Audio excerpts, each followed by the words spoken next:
The US Open is in full swing in Flushing Meadows, New York, and boy, has it been an exciting one.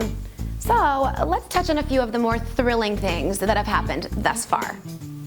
First off, number 3 in the world, Maria Sharapova, pulled out of the Open for the second time in 3 years, citing a right leg strain. Sharapova has not played a match on the tour since losing to Serena Williams in the Wimbledon semifinals back in July. Well, I'm sure there were quite a few women on the tour who were not exactly complaining about this. The Japanese phenom and 4th seed at this year's US Open, Kei Nishikori, who also was our runner-up in last year's US Open, was booted in the first round by Frenchman Benoit Paire. American Mardy Fish wanted to return to the US Open this year to exit on his own terms.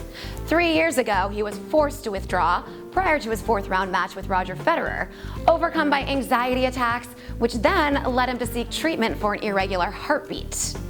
After nearly 2 years away from the game, Fish launched a comeback this summer. He competed in the Emirates Airline US Open Series and entered the US Open on a protected ranking, with the intention of retiring at the tournament's end. He won in the first round, but ended his career in the second round with a loss to 18th seed Feliciano Lopez.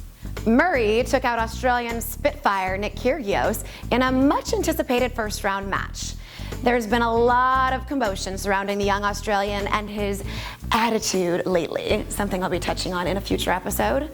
I was a little sad to see him go so early on. If I'm gonna be honest, our modern-day John McEnroe is kinda a fun one to watch. A year ago, Bob and Mike Bryan won the US Open to register their 100th men's doubles title. However, the first day for doubles at this year's US Open, they were sent packing in the opening round by fellow Americans Steve Johnson and Sam Querrey. Go Sam! Jack Sock, hailed as one of America's rising young hopefuls, had to actually be physically helped off of the grandstand court that he was playing his second round match against Ruben Bemelmans on.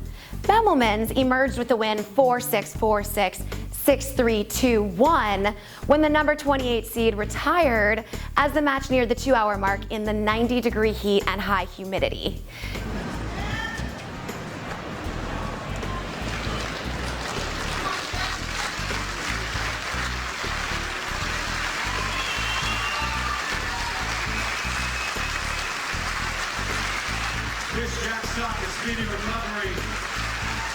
This year, we actually saw quite a few men just drop like flies due to the New York heat.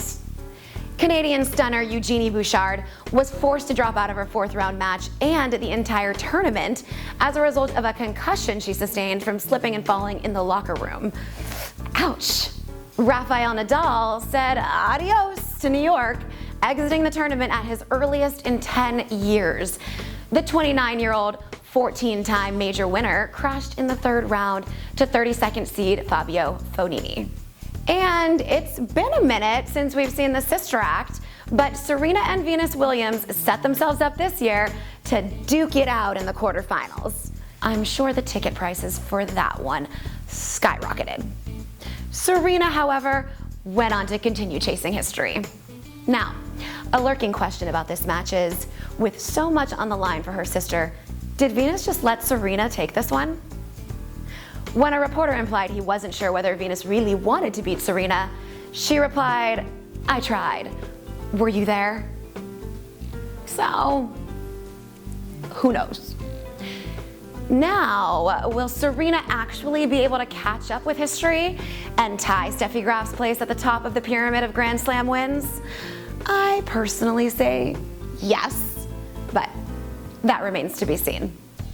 And will Novak Djokovic avenge his very recent loss to Roger Federer at the Western and Southern Open warm-up for the US Open?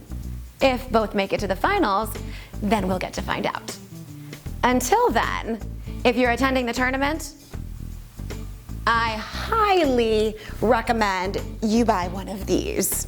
It's hot out there, folks, and heat stroke ain't fun. Oh, come on. Come on. Well, you know what I mean. After a little back and forth, Amritraj unsuccessfully attempted to rip off his mic and tried to light a motivational fire under his player's ass by telling her to shut the f up.